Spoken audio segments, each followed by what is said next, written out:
Salam sejahtera bagi semua. Perkenalkan, nama saya Manuel Santana Sirait dengan NIM 1124-19 mata kuliah pemrograman berbasis organisasi. Cek terbelakang dan tujuan terbelakang. Sebelumnya fitur Cashflow hanya dapat diakses melalui API atau JSON. Tujuannya itu yang pertama membangun termuka atau UI berbasis web agar ramah pengguna. Yang kedua menerapkan clean architecture dengan memisahkan logic API dan view. Yang ketiga mengimplementasikan validasi input menggunakan DTO data transfer object, yaitu data stack menggunakan backend itu menggunakan Spring Boot atau Java dulu. Lalu frontend engine-nya itu menggunakan Type Graph atau server side architect. Stringing itu Bootstrap 5 atau responsive design. Yang database itu menggunakan PostgreSQL. Lalu testingnya itu JUnit 5 dan Mockito.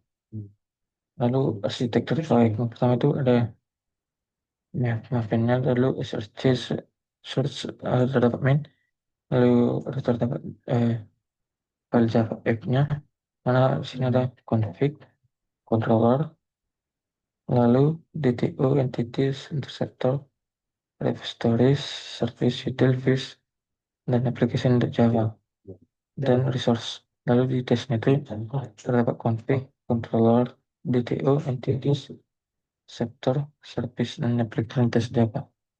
Fitur utamanya itu dashboard ringkasan, menampilkan total pemasukan pengeluaran dan sisa saldo secara real time. Lalu manajemen transaksi atau CRUD. Pertama itu ada tambah transaksi atau validasi input, edit transaksi, hapus transaksi, dan pencarian fitur search berdasarkan label atau deskripsi. Lalu implementasi DTO-nya menggunakan Cashflow Form untuk menangani input dari user. Kenapa pakai DTO? Itu untuk memisahkan entity database dari tampilan, memberikan validasi ini, belum menjaga konsistensi dengan fitur to-do list yang sudah ada. Lalu masuk ke DTO-nya. Mana sini ada convert to the form. Ini untuk covernya. Lalu ini untuk login from the Java ini untuk tampilan login. Lalu register ini untuk dia untuk tampilan seperti ini deh. Nah, harus di sini untuk pendaftaran. Ini untuk di formnya.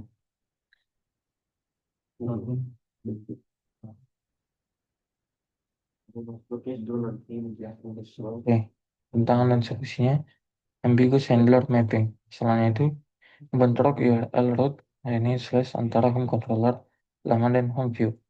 Solusinya menghapus controller lama yang tidak terpakai. Lalu database constraint atau date column. Masalahnya error null value in column date karena perbedaan skema DB dan data Java. Solusinya itu melakukan migrasi DB atau alter table drop column date. Lalu SPL evaluation error timeless. Masalahnya itu salah pemanggilan nama variabel di HTML atau cashflow versus cashflow form. Solusinya menyesuaikan variabel di form HTML agar sesuai dengan yang dikirim controller. Lalu menjalankan aplikasi. Setelah semua lapisan dibangun dan diuji, saatnya menjalankan aplikasi. Ini dia tampilan setelah kita menjalankan MPN Spring Boot Run. Lalu setelah itu tampilannya akan seperti yang demo tampilan. Ini total pemasukan, pengeluaran, saldo. Sini karena saya sudah login. Sini tipe-nya ada dua, pemasukan dan pengeluaran.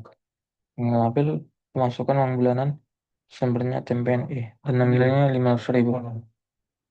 Jadi karena sini 500.000 jadi dibuat total pemasukan 500.000. Lalu pengeluarannya ini ada yang makan siang sebesar 15.000. Jadi saldo itu 185.000. Jadi di sini dia tuh dapat diedit dan dihapus. Dan di sini untuk tambah transaksi nanti. Contohnya ini.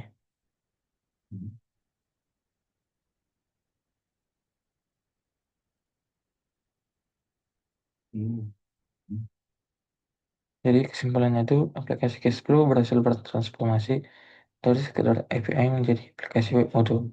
Penerapan MFC atau Model View Controller berjalan dengan baik dan struktur kode konsisten dengan modul to-do list menggunakan DTO dan View Controller terpisah. Sekian dari saya, tidak ada yang salah. Mohon maaf. Terima kasih.